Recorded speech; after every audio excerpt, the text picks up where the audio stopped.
स्टेशनवर रेल्वे स्टेशनचे कार्यक्रम व्हायला पाहिजेत, पण तिथं आणखी काहीतरी दुसरा वेगळा कार्यक्रम ठेवला असं कळतंय, मला काय माहित नाही। मग आता ह्या सर्व गोष्टी कळत असताना तिथं काय कार्यक्रम ठेवलाय? रेल्वे केंद्र शासनाची प्रॉपर्टी येते, राज्य शासनानं हिस्सा दिला असं आपल्या आता बऱ्याच योजना असं असतात की राज्य शासनाची योजना नसते, ती योजना केंद्र शासनाची असते पण नाव राज्य शासनाचं होते। तसं ही योजना याला केंद्र शासन जरी राज्य शासनाने हिस्सा दिला तरी केंद्र शासनाची प्रॉपर्टी ही आहे। या केंद्र शासनाचा राज्य शासनानं तुमच्या इथे एक विकास व्हावा हे होणं गरजेचं आहे, त्याच्यासाठी राज्य शासनानं हिस्सा दिलेला आहे। त्याच्यामुळे या गोष्टी करत असताना आता बऱ्याच गोष्टी आणखी आष्टीपासून काही राहिले कामं जे राहिलेली ते भरपूर काही काम आहे, त्याची बरीच लिस्ट माझ्याकडे आहे। पण या सर्व गोष्टीतून आपल्याला मी काम करताना सुद्धा बघा परळी बीड परळी रेल्वे मार्गावरील नवघर राजुरी काळे वस्ती ते सर्व्हिस रोडची व्यवस्था करायचं काम केलं।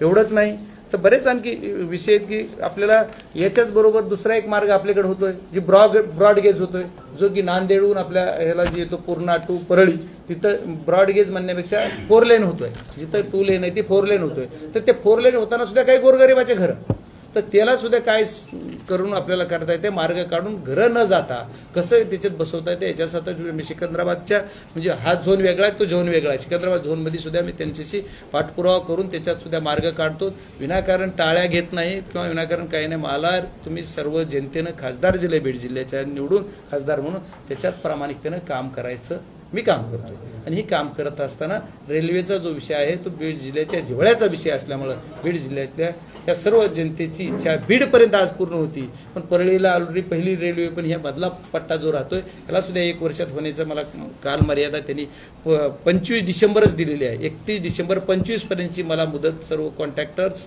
आणि इंजिनियर्सनी सर्व अधिकाऱ्यांनी दिलेली, पण आता काय होईल सांगता येत नाही। पण परळीपर्यंतची पूर्ण व्हायला पण मार्च 2026 पर्यंत पूर्ण होईल असं मी मागे बऱ्याच वेळेस तुम्हाला सांगितलेलं, आणि ती 100% पूर्ण करून घ्यायची म्हणजे सर्वांची जबाबदारी त्याच्यात मी पण आहे आणि करू। पण एवढं सर्व करत असताना सुद्धा बऱ्याच लोकांचे आमचे महाराष्ट्र सरकारमधील लोकांना सर्वांना विनंती माझी सर्व पुढाऱ्यांना, या लोकांचे माझे पैसे राहिलेत ते सुद्धा दिले पाहिजेत। तुम्ही जे काही अवॉर्ड केलेले आहेत त्या अवॉर्डाप्रमाणे पैसे राहिलेत, कुणाच्या लोकांना शेतामध्ये जायला रस्ता नाही, आज कोकरमोरीची विषयी पुलाखाली पाणी, आज मी आहेर धानवा ओरवटीला गेलो होतो, तिथं पार कमरा इतकं गुडघे इतकं पाणी असून त्या पुलाखालून जायचं कसं लोकांनी, वरून तुमची रेल्वे जाणार, असे प्रश्न आहेत। याच्यासाठी सुद्धा मी आज तिथं जाणार आहे म्हणून काय मला माहित नाही, पण तिथलं पाणी काढलं कारण कॉन्ट्रॅक्टरने अर्धे कामं ठेवलेत, याचा सुद्धा पाठपुरावा करायचं काम मी करतोय आणि रेल्वे प्रशासनाकडून हे काम करून घ्यायचं काम जी मला जबाबदारी ती मी करतोय। खासदारानं काय केलं तर खासदारानं रेल्वेसाठी काहीच केलं नाही, मला जे दिलेली नोकरी चाकरी गडी म्हणून जे मला तुम्ही ठेवलंय ते काम करणं माझं काम आहे, ते मी करतोय। मी दुसरं काही केलेलं नाही, मी नवीन काही मी दुसरं काही केलेलं नाहीये। मी जी आहे ती तुमच्यात साल घालायचं काम करणार आहे आणि हे माझ्या सर्व गोष्टीमधून मी काम करतोय। त्याच्यात कृती समितीनं जे केलं त्या कृती समितीत पण मी नव्हतो, ज्यांचं बलिदान दिलं याच्यात पण मी नव्हतो, पण माझी सद्भावना होती, मी एक बीड जिल्ह्यातला नागरिक किंवा बी नसेल मी त्यावेळेस म्हणजे काय म्हणते त्याला सज्ञान नव्हतो, अज्ञानच होतो। रेल्वेची मागणी झाली त्यावेळेसपासून मला वाटतं म्हणजे माझ्या बालपणापासून मला वाटतं की रेल्वे बिल्डला यावी आणि ती माझ्या कारकिर्दीत येते याचा मला रास्त अभिमान आहे। ठीक आहे, बॅनर काय लागले, पोस्टर काय लागतात, कोण कुठं लागतात, कुठं त्याच्याशी मला देणं घेणं नाही, मला त्याच्यावर बोलायचंही नाहीये। बीड जिल्ह्यामध्ये बॅनर आणि पोस्टर नाही, कुणाच्या सभेला कोण काय होतं याच्यावर नाहीये। विषय आहे की काम झालं पाहिजे, लोकांच्या जी महत्वाचं जे काम आहे ते आपण केलं पाहिजे असं म्हणणारा मी कार्यकर्ता, त्याच्यातून रेल्वेचं मी काम करतोय। रेल्वे प्रशासनाला आणि महाराष्ट्र शासनाच्या सर्व म्हणजे जी कोण नेते मंडळी आहेत त्यांना सुद्धा माझी विनंती आहे की या सर्व गोष्टी करत असताना तुम्ही लोकांचे जे मूलभूत प्रश्न आहेत रेल्वेच्या संदर्भातले, आज काही ठिकाणी बघा सुकळी म्हणून गाव आहे धारूर तालुक्यात, उपोषणाला बसलेत लोक तिथं, त्या जो रस्ता आहे त्या रस्त्यावर ओव्हरब्रिज करू देत नाहीत लोक। काही लोक म्हणतात की नाही तुम्ही इथं जर आहे समजा ही रस्ता आहे तर इथून असं जा, इथून अंडरपास मधून जा असं या, पण सरळ ओव्हरब्रिज करू नका, आणि तिथं होत नाही। मग तिथं कलेक्टर साहेबाला वेळ नाही, तिथं महाराष्ट्र शासनाच्या प्रतिनिधींना वेळ नाही, तिथं ती गोष्टी जर सरळ करायसाठी आम्ही प्रयत्न करतोय ती करा। ह्या गोष्टी सुद्धा बारकाईने सर्व गोष्टी बघितल्या पाहिजेत आणि ती व्हायला पाहिजे। विनाकारण कुणीतरी कुठंतरी कुणाला तरी बेटीस धरायचं, एखाद्या गावाचा ऊस निघू नये, त्या लोक म्हणजे आपली एवढी परिस्थिती थरक झालेली आहे, हे काय बोललं पाहिजे। म्हणजे ही सुद्धा होत नाही. त्याच्यामुळे ह्या गोष्टी करण्यात सुद्धा राजकर्त्यांनी लक्ष घालावं आणि घालतील अशी अपेक्षा करतो. बघा माझ्याकडे काही प्राथमिक नाव आहेत म्हणजे आता सर्व तर नाही, पण जे की प्रमुख लढ्यामध्ये म्हणजे बरेच प्रमुख सर्वच प्रमुख त्या रेल्वे कृती समितीमध्ये जे व्यापारी होते, जे समाजसेवक होते, जे समाजातले वरिष्ठ ज्येष्ठ नागरिक होते, असे सर्व लोक आहेत. पण जे दिवंगत झाले तिघांचे मी नावं आता घेतले. नामदेवरावजी क्षीरसागर साहेब, हनुमानजी उपरे साहेब, अमोल गलदर या दोघं तिघं तर आता आपल्याकडे नाहीत, पण त्यांनी रेल्वेसाठी हे केलं. आता जी मेन म्हणजे राजेंद्र जगताप साहेब होते, माजी आमदार सुशीलाताई मोराळे होत्या, भाई जनार्दन तुपे, उषाताई दराडे आणि यांच्यासारखे सिनियर सुद्धा भरपूर आहेत. पण मी नाव फक्त एवढे प्राथमिक घेलोय. याच्यात म्हणजे ज्यांचं नाव घेतलं नाही त्यांनी माफ करावं मला की खासदारांना नाव घेतलं. आणि मी तुमच्या सर्वांच्या वतीनं या कृती समितीच्या सर्व लोकांना शासनानं काय प्रोटोकॉल केला मला माहित नाही, पण खासदार म्हणून मी सर्वांना निमंत्रण करतो की उद्याच्या एवढ्या आनंदाच्या क्षणाला तुम्ही साक्षीदार व्हायला या. माझ्या खुर्चीवर सुद्धा तुम्हाला ज्येष्ठांना बसवीन, जर मला खुर्ची असली तर, नसली तर माहित नाही. तरी पण नाही तर तुमच्यासोबत सर्वांसमोर उभा राहील, पण तुम्ही त्या आनंदाच्या क्षणाला यावा. आपल्या बीडसाठी आनंदाचा विषय, उद्घाटन कोण करतंय काय करतंय याच्यापेक्षा आपल्या बीडला रेल्वे येते हा महत्वाचा विषय माझ्यासाठी. रेल्वे कुणी आणली, कुणी काय केलं, खासदाराचं काय संबंध आहे असे मानण्यापेक्षा तिथं येऊन आपण सर्वांनी याचं साक्षीदार व्हावा असं मला वाटतंय. खासदाराचा काही संबंध नाही, मी सांगितलं ना खासदाराचा काही संबंध नाही, पण मला जी तुम्ही साल घालायला जी दिलंय ती मी घालायचा प्रयत्न करतो. खासदाराचं दुसरं काही काम नाहीये. खासदाराचं काम फक्त 1 वर्षामध्ये 67 किलोमीटर रेल्वे बीडपर्यंतचं, अंबळनेर ते बीडचं अंतर 67 किलोमीटर आहे. म्हणजे आता दोन्ही मिळून 99 अधिक 67 मिळून 166 किलोमीटर कंप्लीट झाली, जी की 261 पैकी 261 किलोमीटर रेल्वे आहे. म्हणजे आता राहिलेली जी आहे ती तुमची जवळपास 166 झाल्याच्या नंतर ती जी राहील आता ती काय जी राहिली तेवढी राहते. तर हे सुद्धा पुढे आणखी आपल्याला सर्व होईल. एवढा हा झाला रेल्वेचा विषय. रेल्वेच्या बाबतीत कुणाचं काय काय असेल ते सगळं प्रश्न सोडवायसाठी सुद्धा आणखी काय असेल. पण आज निसर्गानं आपल्या बीड जिल्ह्यावर एवढी अवकृपा केली म्हणावी का कृपा करावी केली म्हणावी मला कळत नाही, पण निसर्गाच्या या अतिवृष्टीमुळं आपल्याला नैसर्गिक एवढी आपत्ती आली. या आपत्तीमध्ये आपण सर्वांनी धैर्यानं राहिलं पाहिजे. बघा परवा 2 दिवसापूर्वी गेवराई तालुका आणि शिरूर तालुका या 2 तालुक्यात 2 दिवसापूर्वी प्रचंड हानी झाली. कारण गेवराईमध्ये गोदावरीचं पाणी सुटलं आणि त्याच्यानंतर माजलगाव तालुका गेवराई तालुक्याला फटका बसला आणि अतिवृष्टी सुद्धा झाली. त्याच्यामुळे शिरूर तालुका त्याच्यात आला, गेवराई तालुका सुद्धा अतिवृष्टी परत धरणाचं पाणी या दोन्हीच्या माऱ्यामध्ये हे 3 तालुके पहिल्या 2 दिवसापूर्वी झाले. त्याच्यानंतर परवाच्या दिवशी संध्याकाळी जो पाऊस झाला त्याच्यामध्ये आष्टी तालुका, शिरूर तालुक्याचा काही भाग, पाटोदा तालुका या 3 तालुक्याचं प्रचंड नुकसान तिकडल्या भागात झालं. इकडे केज तालुका आणि अंबाजोगाई तालुका असे 5 तालुके जवळ परवाच्या दिवशी झाले. आणि कालच्या रात्रीच्या पावसानं बीड प्रचंड नुकसान झालंय आणि परवा पण झालं, म्हणजे कमी अधिक प्रमाणात सगळ्या 2-3 दिवसात आहे. बीडचं झालंय आणि परळीचं पण, म्हणजे परळीचा भाग गोदावरीच्या भागात येतो. म्हणजे या सर्व विचार केला तर धारूरला पण अतिवृष्टी झाली, वडवणीला अतिवृष्टी झाली. म्हणजे 11 तालुक्यामध्ये अतिवृष्टी झाली. त्याचे सर्व म्हणजे मला वाटतं ज्या कोणत्या मंडळामध्ये किती झाली याच्यासही सुद्धा डिटेल आदरणीय शासनाकडे आहे. माननीय शासनाला आणि माझी पालकमंत्री सुद्धा इथले शासनाचे एक 2-3 प्रमुख आहेत, त्याच्यात एक आहेत नशीब आहे आपलं. तर मला वाटतं की त्यांनी शासनाने या अतिवृष्टीमध्ये होरपळत असणाऱ्या बीडला लवकरात लवकर बाहेर काढावा. अशी एवढी वाईट परिस्थिती मी काल आष्टी तालुक्यामध्ये, मला परवा नाशिकला माझ्या पक्षाचा शिबिर असल्यामुळे मी नाशिक होतो, तिथून मोर्चा होता. पण ती ज्यावेळी घटना कळली मला सकाळी 6 वाजता तेव्हापासून मी निघून लगेच आष्टी तालुक्याचा दौरा केला. एवढी वाईट परिस्थिती बघितली. वरी डोंगरे, डोंगरातून पाणी आलंय. हरेवाडी या गावचा आता तलाव फुटला. घरामध्ये हृदयाला पीळ पडले अशी काही घटना काल बघितली आम्ही तिथं प्रत्यक्ष जाऊन, की घरामध्ये एक 70 वर्षाची वयस्कर आजी आमची, तिला सुद्धा वर उचलून घेऊन सुद्धा जीव वाचवला. म्हणजे वाचले. कमीत कमी नशिबानं त्यांची जीवितहानी झाली नाही. 3 लेकरं होती, म्हणजे तिचा एक मुलगा, आई, बहीण अशी सर्व तिन्ही जाऊन वर बसले. घरातले काही खूप बाहेर गेले होते माणसं म्हणून वाचले. आणि एवढी वाईट परिस्थिती घराच्या चौकून त्याच्या दुसऱ्या पुढच्या घराला गेलं तर दोन्ही बाजूनं पाणी गेलं. म्हणजे एक तलाव फुटल्यामुळं पण वाचले तिथं लोक, जनावरं काही गेले. त्याच्यानंतर दुसऱ्या गावात गेलो तर नदीनं पात्र सोडलंय आणि पूर्ण पाणीच पाणी.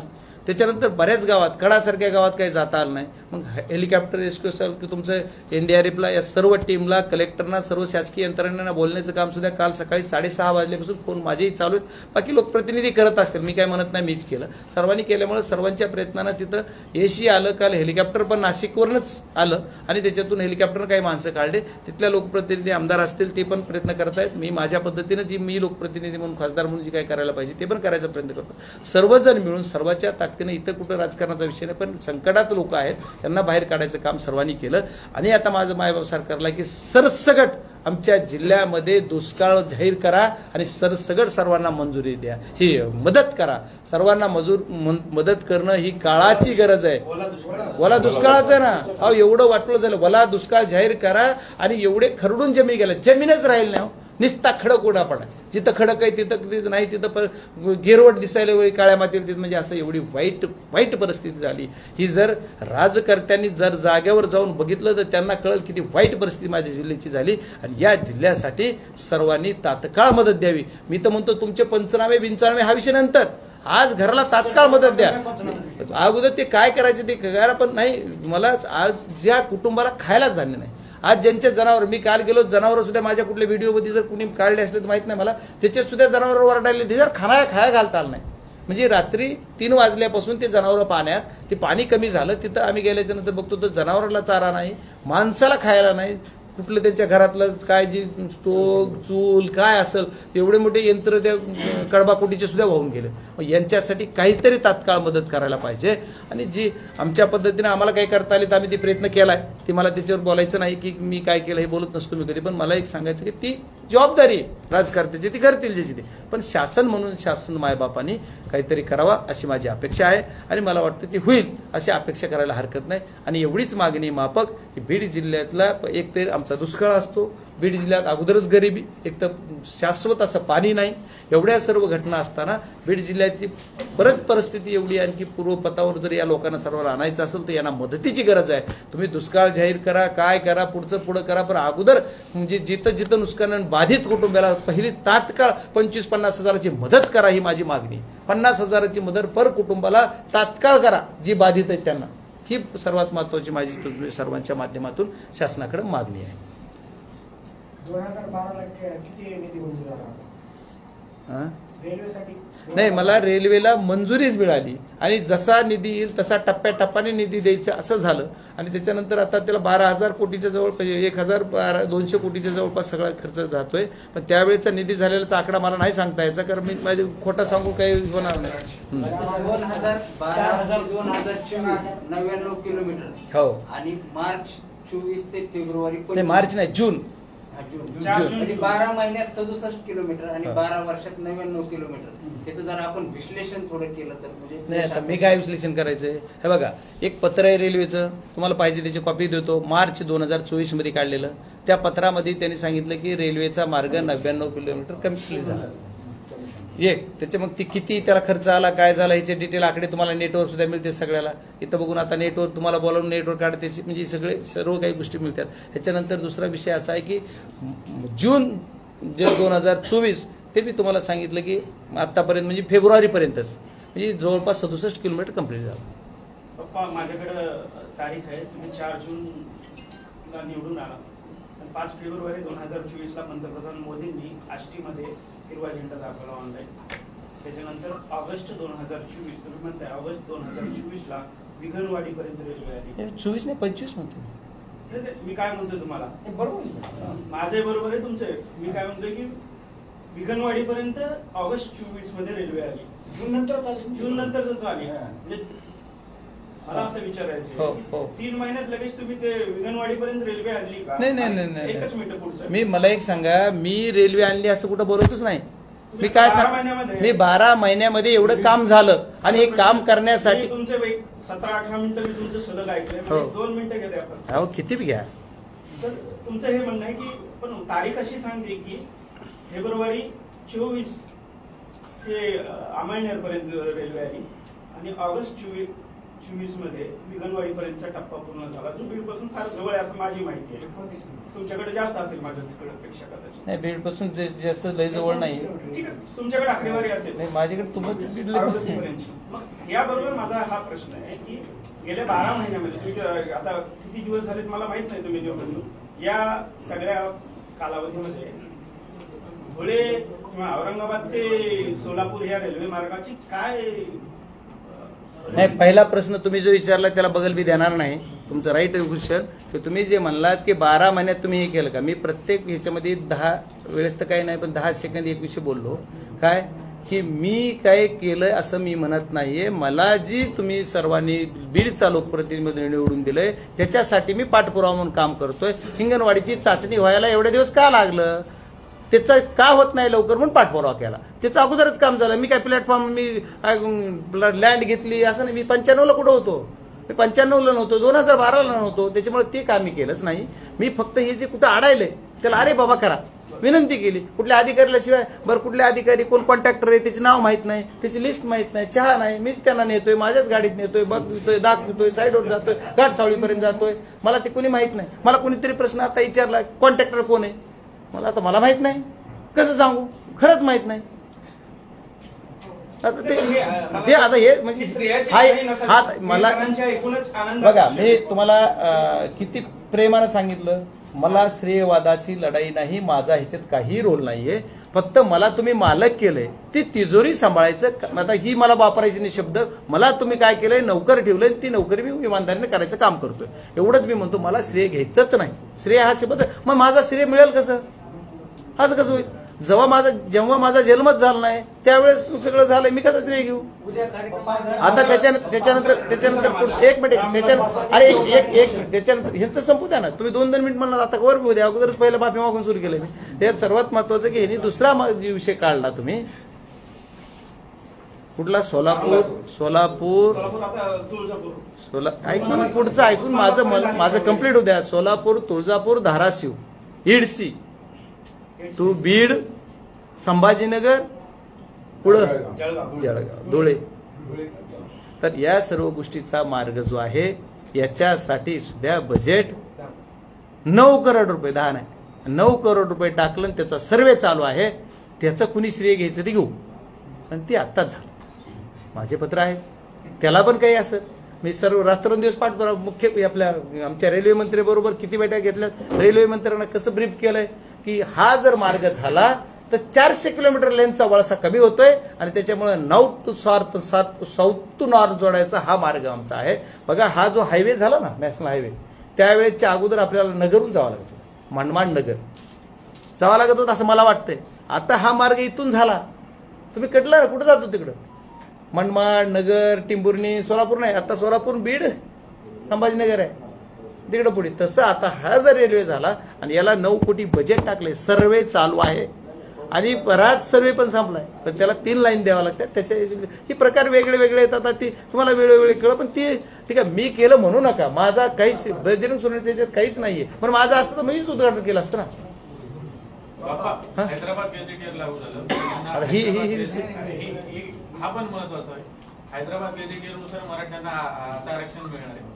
काल बीडमध्ये बंजारा समाजाचा मोठा मोर्चा निघाला होता. त्यांचं असं मत आहे की हैदराबाद गॅझेटियरमध्ये बंजारा समाज जो आहे त्यांची एसटी म्हणून नोंद आहे. मग आता हैदराबाद गॅझेटियरनुसार जसं मराठ्यांना ओबीसी मधून आरक्षण दिलं जातंय, तसंच बंजारा समाजाला पण एसटी मधून आरक्षण द्या. आता तुम्ही मराठा आरक्षणासाठी पाठपुरावा केलाच आहे, तर ह्या आरक्षणाबद्दल, ह्या आंदोलनाबद्दल कुणी अडवलंय? मी नाही अडवलं, मी द्या म्हणतोय, ज्या म्हणतोय. माझं सांगतो, माझं मत मी 4-8 दिवसापूर्वीच दिलंय, आज नाही. मी मीडियाला सांगितलं, 1 मिनिट, मीडियाला सांगितलंय. तुम्ही किती ऐकलं मला एक प्लीज. म्हणजे माझी कुणी कोण मित्र माझे मित्र कोण? हा, काय म्हणले साहेब? कोण दीपक म्हणतोय का? दीपकचा प्रश्न आहे का? दीपकचा प्रश्न आहे का?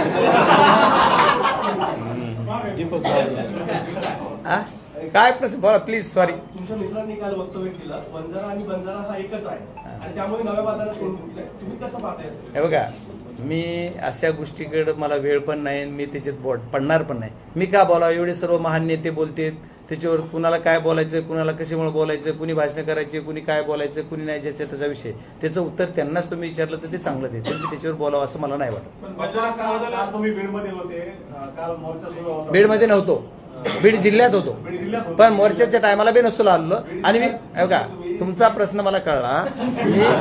मी बीड जिल्ह्यात नव्हतो, माझ्या पक्षाचं शिबिर होतं आणि मोर्चा होता, त्याच्यामुळे मी नाशिकमध्ये होतो. सकाळी 6 वाजल्यापासून जसं मला हे परिस्थितीचं कळलं, अतिवृष्टीचा विषय, त्याच्यानंतर मी सगळं करून 10 साडेदहाच्या नंतर तिथनं निघलो आणि परत आष्टी तालुक्यात फिरलो. पण मला वाटतं मोर्चा लवकर झाला असेल. मी बीड जिल्ह्यात यायच्या अगोदरच मोर्चा सुरू झाला असेल, संपला असेल, मला माहीत नाही. पण मी काय मोर्चाला येणं ही प्रयोजन माझं नव्हतं, किंवा मी मोर्चाला येवं ही अपेक्षित त्यांना होतं का नाही मला नव्हतं माहीत नाही. पण मी मोर्चाला येणं ही माझ्या कुठल्या नियोजनात नव्हतं. माझा त्या समाजाला एसटी जर गॅजेटरमध्ये त्यांची नोंद तशी आहे तर त्यांना मिळालंच पाहिजे. असे गॅजेटरमध्ये जे आहे ते त्यांना मिळावं सर्वांना. काय उद्याच्या कार्यक्रमात फक्त तुम्हाला माहिती मिळाली की उद्या कार्यक्रम आहे, निमंत्रण पत्रिका आता पत्र मला मिळालंय ना. पत्र म्हणजे पत्र मिळालं म्हणजे निमंत्रण पत्रिका. आता निमंत्रण पत्रिका कसली द्यावी ती म्हणतील हीच पत्र आहे तुमचं, ही निमंत्रण पत्रिका. आता आम्ही काय समजावं? आज संध्याकाळी अजित पवार हे आपल्या जिल्ह्यातल्या पूरस्थितीबाबत एकूण बैठक घेणार आहे. तुम्ही जाऊन सगळा आढावा घेतलाय तुम्ही जिल्ह्यातल्या आष्टीकडे जाऊन, तिथलं काही ब्रीफिंग? नाही, आष्टीकडे नाही, मी जिल्ह्यात चौकट फिरलोय. त्याच्या अगोदर केस चालू 100% करणार आहे, जाणार आहे, बैठकीला जाणार आहे. बैठकीचं निमंत्रण मला आत्ताच एक तासापूर्वी मिळालेलं आहे, मी जाणार आहे. मात्र बीडच्या विमानतळाचं काय स्थिती काय? जे मिळाले ते तर घ्या. विमानाचं पण आहे ना. विमानाचं सुद्धा होणार. मी ज्या दिवशी विमानासाठी बोललो त्यावेळेस मला ट्रोल करणारे, माझ्याविषयी बोलणारे किती लोक होते. जर कोणी बघितलं असेल सोशल मीडियाला तर. पण रेल्वे जशी रेल्वे एखाद्याचा पायगुण बी लागतो, आली ना रेल्वे, विमान सुद्धा येईल.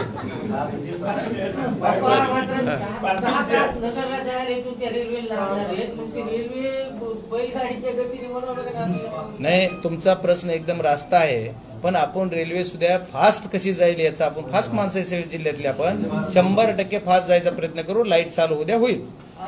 आणि याच्यासाठी सुद्धा जिथं कुठं आंदोलन करावं लागेल, म्हणजे आंदोलन म्हणण्यापेक्षा जिथं जिथं मला कुठं प्रश्न मांडावा लागेल तिथं मी मांडेल आणि त्याच्यासाठी पाठपुरावा करेल. आणि आपण रेल्वेची स्पीड वाढवू आणि मुंबईला तुम्ही 12 तासात जाल अशी व्यवस्था करू. त्याच वेळेतून आपण दिल्लीला पण जाऊ. माझ्या कार्यकाळामध्ये दिल्लीला जाऊ आपण, परळीपासून.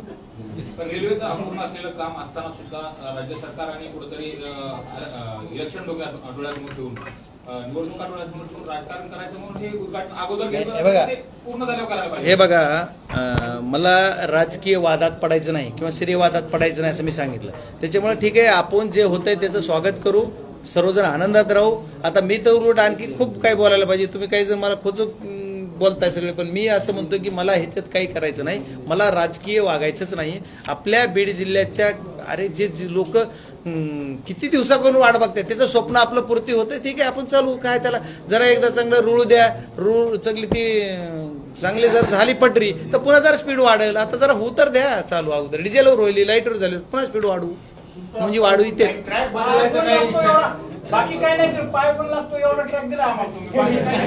ट्रॅक बदलायचं काही चालत काय? माझं नाही, तुमचं नाही, सगळा हा जो ट्रॅक आहे परळीकडून तुमच्या बरं विषय थांबा त्यांच्या काका एक मिनिट, काका काय म्हणले, थांबा जरा एक मिनिट. एक प्रत्येक मी आता मी एकूणच जे हे सगळे ट्रॅक बदलायचं चाललेलं आहे त्याच्यात काही मध्यंतरी महाराष्ट्राला काहीच नवीन नाही ना.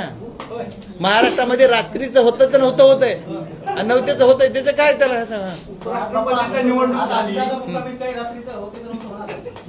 काय मी काय म्हणले, सॉरी. म्हणला की एका रात्रीतून काही पण होतं. हो हो, दादा मुक्कामी तुम्ही पण भेटणार आहात. भेटणारच आहे. काय होण्यासारखं आहे का? नाही, माझं काही होणार नाही. मी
राहणार आहे.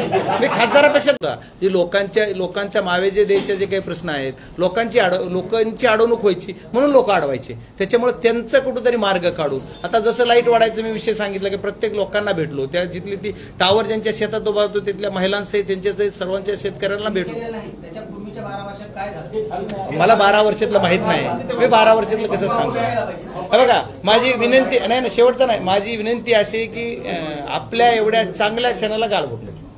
रेल्वे येते, रेल्वेचं काम देखील चांगलं झालंय, परंतु या रेल्वेच्या ट्रॅकच्या अंडरब्रिज जे केले तिथे शिरापूर म्हणून गाव आहे, त्या ठिकाणी जे ब्रिज केलं त्या ठिकाणी कमरे एवढं पाणी साचलंय आणि दुसऱ्या बाजूला 200 घरांची लोकवस्ती आहे. अशीच परिस्थिती अनेक ठिकाणी आहे. या संदर्भात अधिकाऱ्यांची बैठक घेऊन तुम्ही काही सूचना देणार आहे? याच्या संदर्भात मी अधिकाऱ्यांची बैठक ऑलरेडी घेतली. हे प्रत्येकाचं मी आज पण मला डिटेल माझ्याकडे आलं नाही, पण मी डिटेल मी पार आपल्याकडे म्हणजे नगरच्या बॉर्डर पासून परळीपर्यंत जिथं जिथं काही प्रॉब्लेम होणार आहेत पुढवी आणि आता इथपर्यंत झालेले आहेत या सर्वांची माहिती माझ्याकडे संकलित आहे. याच्यावर एक बैठक मी आरोकडे पण घेतली. जिथं जिथं लागेल तिथं काल पण मी आरो साहेबाला बोलले, ते म्हणले मला फक्त तुम्ही आणखी एकदा डबल आपण रिवाइंडर करू काय झालंय काय राहिले आणि जे तुम्हाला आवश्यक आहे तेवढं मी तुम्हाला मंजुरी देतो. मी तुम्ही जिथं अंडरपास लागते तिथं जिथं लागते जिथं म्हणता येईल जिथं फिजिबिलिटी आहे तिथं देऊ. जिथं काय पाणी वगैरे थांबतंय त्याचं सुद्धा काढून त्यांना काय लोकांना न्याय कसा मिळेल याच्यासाठी आपण प्रयत्न करू आणि करणार आहेत. असं एवढे मोठे इंजिनियर एवढे मोठे अधिकारी एवढं हे काम करतात तरी हे चुका होतात का? नाही काका मी याच्यावर मी बोलणं याच्यावर संयुक्तिक होणार नाही आजच्या क्षणी. कारण कसं होईल की मी विरोधी पक्षातला खासदार म्हणून बोलतो याचा अर्थ होईल आणि या सर्व गोष्टीचा विचार जर केला तर रेल्वे सारखं डिपार्टमेंट एवढ्या प्रचंड चुका आहेत आणि त्यांना पनिशमेंट नावाची गोष्ट नाहीये, कुठेही पनिशमेंट होत नाही. कारण कितीतरी लोक जातात इथं पालवांचा पूल तोडला मग तेवढ्या एवढ्या चराट्या तर एवढा तोडून सुद्धा मग त्याच्या आणखी बरेच अशी घटना आहेत की आता पलीकडे आमच्या ह्याला वडवणीहून पुढं ह्याला जायचा रस्ता तिथं सुद्धा लोकांचे घर चिटकलेत, मग त्यांचं ॲक्विजिशन नाहीये. मग अशा भरपूर चूक आहेत आणि पुन्हा कुणाचे कुठले झाड आहेत ते काढत नाहीत, कुठं काय होते. आता तुमच्या त्या गोरक्षनाथ टेकडीच्या तिथं जाताना त्याच्या पुलाची विनाकारण हाईट वाढवली त्याची म्हणजे असं काही गोष्टी तिथून अंडरपास नाही काय नाही. ज्या चुका नगर ते बीडपर्यंत झाले ते पुन्हा निदान पर्यंत नाही थांबवायलेत ना काका, 100% बदल करा. आज बीड पासून पुढच्या गोष्टीमध्ये जिथं तिथं बदल. आता तुमच्या बीडच्या इथली वस्ती ती इथं बीडच्या पलीकडून तिथं अंडरपासची गरज आहे. नाही नाही ढोले वस्तीला अंडरपास द्यायचं सांगितलं, द्यायला ती मंजूर करून घेतला, तिथं द्यायच लागलो. गरज आहे जिथं जिथं ज्या ज्या घटात. पुन्हा घाट सावळीच्या तिथून सुद्धा जाताना एकच रस्ता होता त्याला टू वे करून तिथं सुद्धा करायला लागलो. जिथं ज्या चुका आहेत पाणी कसं निघून जाईल ह्याचा सुद्धा प्रयत्न करावा. त्याच्यासाठी आपण थोडा पाठपुरावा केला पाहिजे. राखणदारांना थोडी चाकरी करावी असं मला वाटतं. त्याच्या पद्धतीने मी करतो आणि ते करायचं प्रामाणिकपणे. वडवणीपर्यंत स्लो चाचणी झाली याचा अर्थ काय? काम झालं की काही कामं राहिलेत काही ठिकाणी. नाही बार्शी नाक्याचा स्टॉप हा विषय ज्यावेळेस बीडच्या पुढे रेल्वे जाईल त्यावेळेस तिथं मिळणार स्टॉप.